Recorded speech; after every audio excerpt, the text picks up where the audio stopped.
1910 ഗാന്ധിജി ട്രാൻസ്വാളിനടുത്ത് സ്ഥാപിച്ച ആശ്രമത്തിൻ്റെ പേരെന്ത്? Tolstoy farm. Indian planning കമ്മീഷന്റെ ചെയർമാൻ ആരാണ്? പ്രധാനമന്ത്രി. ആസ്ഥാനം യോജന ഭവൻ.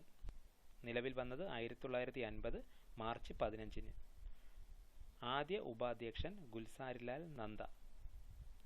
എന്നാൽ ഇപ്പോൾ ആസൂത്രണ കമ്മീഷന് പകരം വന്ന പുതിയൊരു സംവിധാനമാണ് നീതി ആയോഗ്. നീതി ആയോഗ് അത് നിലവിൽ വന്നത് 2015 ജനുവരി 1. പക്ഷികളെക്കുറിച്ചുള്ള പഠനശാഖ ഓർണിത്തോളജി.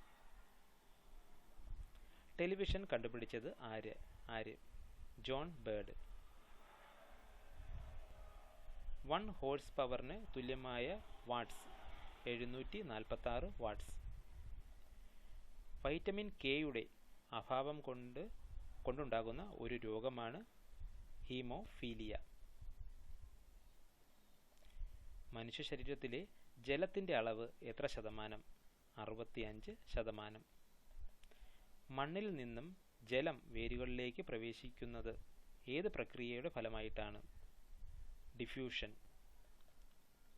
വൈദ്യുതകാന്തം നിർമ്മിക്കാൻ ഉപയോഗിക്കുന്ന ലോഹമാണ് പച്ചിരുമ്പ്.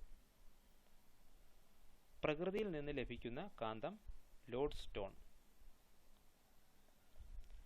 കമ്പ്യൂട്ടർ പ്രവർത്തനങ്ങളെ വിശദീകരിക്കുന്ന പ്രോഗ്രാമിന് വിളിക്കുന്ന പേരെന്ത്? സോഫ്റ്റ്വെയർ. വിമാനങ്ങളിൽ ഉയരം അളക്കാൻ ഉപയോഗിക്കുന്നത് അൾട്ടിമീറ്റർ.